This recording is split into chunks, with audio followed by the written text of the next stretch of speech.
DMTV, bilile kamalo bana ebele.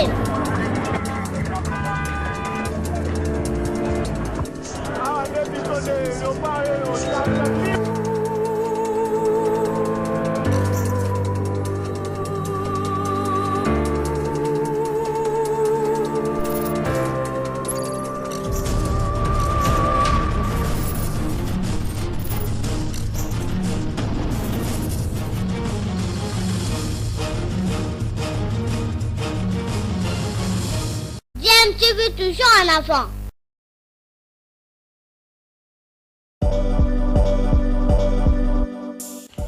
Vous êtes sur DMTV, bonjour ou bonsoir, tout dépend de l'heure à laquelle vous nous suivez. Tout plaisir est pour nous de vous retrouver, mais surtout de savoir que vous êtes nombreux en train de suivre votre chaîne YouTube DMTV. DMTV qui vous propose l'actualité, vous propose également des analyses et des réflexions sur des sujets d'actualité, sur des faits sociaux, tout simplement sur des réalités que nous observons ici chez nous en République démocratique du Congo. Ce ministre est juste derrière lui. Donc le ministre de la Santé et son vice-ministre là, qui sont déjà installés. Le ministre d'État, ministre de l'Urbanisme et Habitat, plus Mwabilo. Et aller là à la recherche, parce que la préséance bouge parfois dans un réaménagement. Allez, jusqu'à, on doit annoncer également l'arrivée d'Aimé Sakombi, le ministre des Affaires foncières, là on a vu de deux, lui également, qui vient d'arriver ici à la Cité de l'Union africaine. Voilà, Molendo Sakombi, effectivement, qui remplit également à ses postes. Il était là. Il a gardé son portefeuille. Il fait partie désormais des doyens de ce gouvernement. Donc, nous parlions donc de cette salle mythique. C'est ici que se prennent les grandes décisions du pays. Chaque vendredi, en présentiel ou en visioconférence, le président de la République est en interaction avec le chef du gouvernement et avec tous les autres membres du gouvernement. Et donc c'est ici que chacun des membres du gouvernement vient défendre les projets de son secteur. Donc, lorsque vous venez ici devant vos collègues et devant le président de la République, vous défendez un dossier et lorsqu'il est passé, et donc vous devez vous estimer heureux.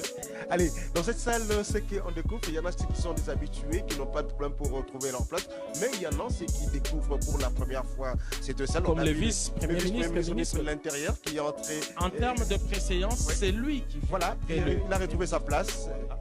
Il va s'installer. On a vu Ouvine Moleka entrer également les chercher. Voilà, Madame Ouvine Moleka qui découvre également pour la première fois cette salle de conseil. Voilà, mais des habitués, ceux qui sont restés pendant très longtemps dans ce gouvernement. Voilà, le ministre. C'est l'agriculture pour nourrir des millions de Congolais. Pourquoi pas l'Afrique et une partie du monde. Alors là, ça doit être un nouveau. Hein? Je le sens déjà à partir de son véhicule. Ça doit être un nouveau. Il s'agit de, voilà, le vice-premier ministre, ministre de l'économie. Voilà. Désormais, l'économie de la République il s'agit donc du Congo. De Vital Kamere Lwakaningi Ninkingi. Il a déjà été membre du gouvernement lors de 1+4. Il était porte-parole du gouvernement. Okay. Et le voilà qui aujourd'hui fait son entrée au niveau du ministère de l'économie. Et il y a beaucoup d'attentes qui sont formulées par rapport à son portefeuille. Et donc il est attendu également parce que il y a beaucoup de défis dans ce...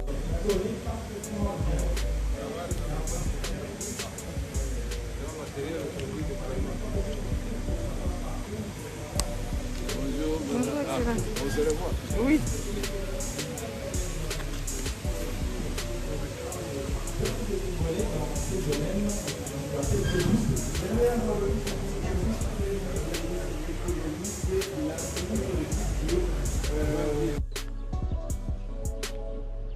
La 92e réunion du Conseil des ministres a été un moment de retrouvailles pour les 58 membres du gouvernement. Les 5 vice-premiers ministres, les 11 ministres d'État, les 28 ministres, la ministre déléguée et les 12 vice-ministres ont reçu les félicitations personnelles du chef de l'État, Félix Antoine Tshisekedi Tshilombo. Comme à l'accoutumée, la réunion du Conseil des ministres de ce vendredi a débuté par la communication d'orientation du président de la République qui a défini les priorités de l'action gouvernementale. Et nous avons reçu surtout ce jour des orientations claires de son Excellence Monsieur le Président de la République sur les secteurs prioritaires qui sont toujours d'ailleurs les nôtres que nous avons toujours eus, notamment la question de la sécurité qui reste une priorité des priorités, mais en sus la question du social en général, qui comprend bien sûr le pouvoir d'achat et à côté de celui-là, ces questions qui concernent la couverture de santé universelle, la gratuité de l'enseignement, mais les autres réformes phares dans lesquelles nous nous sommes également lancés. Ça veut dire la question de l'environnement, parce que nous nous portons comme pays solution, et les grandes réformes que nous avons dans l'administration, au niveau de la fonction publique, sans oublier que bien sûr nous sommes dans une allée électorale où nous avons aussi les missions et les obligations d'accompagner la CENI tant du point de vue financier que du point de vue sécuritaire. Donc c'est vraiment là l'ensemble des missions qui ont été données. Bien sûr que les autres questions sur lesquelles nous nous sommes engagés en termes de réforme ne vont pas rester en laisse.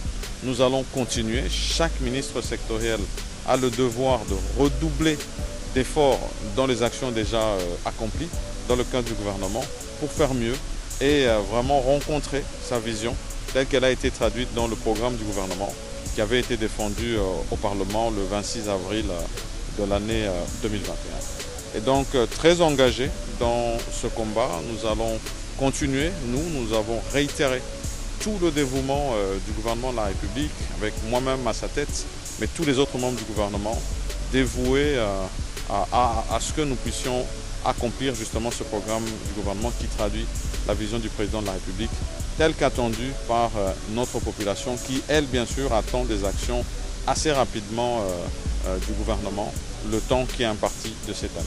Voilà. En tant que chef du gouvernement, vous êtes revenu sur l'obligation de résultats. Bien sûr, en tant que chef du gouvernement, je suis revenu sur ces questions d'obligation du résultat. Nous avons des lettres de mission qui vont être rappelées à toutes et à tous les membres du gouvernement. Et nous allons avoir beaucoup plus de participation active et d'interaction en fait, avec nos populations. L'obligation de résultat reste le leitmotiv du gouvernement Sama Lukonde II. M23. À ces propos, justement, le vice-premier ministre, ministre de la Défense, a signalé que consécutivement aux affrontements qui ont opposé les forces armées de la République démocratique du Congo et les terroristes M23 RDF, 3 militaires de l'armée rwandaise ont été neutralisés, dont le colonel Jacques Litaba, commandant RDF dans le Rutshuru Centre. Le vice-premier ministre, ministre de la Défense nationale, a fait part au Conseil du bilan des patrouilles menées du 25 au 29 mars courant par les forces conjointes FARDC et UPDF contre les terroristes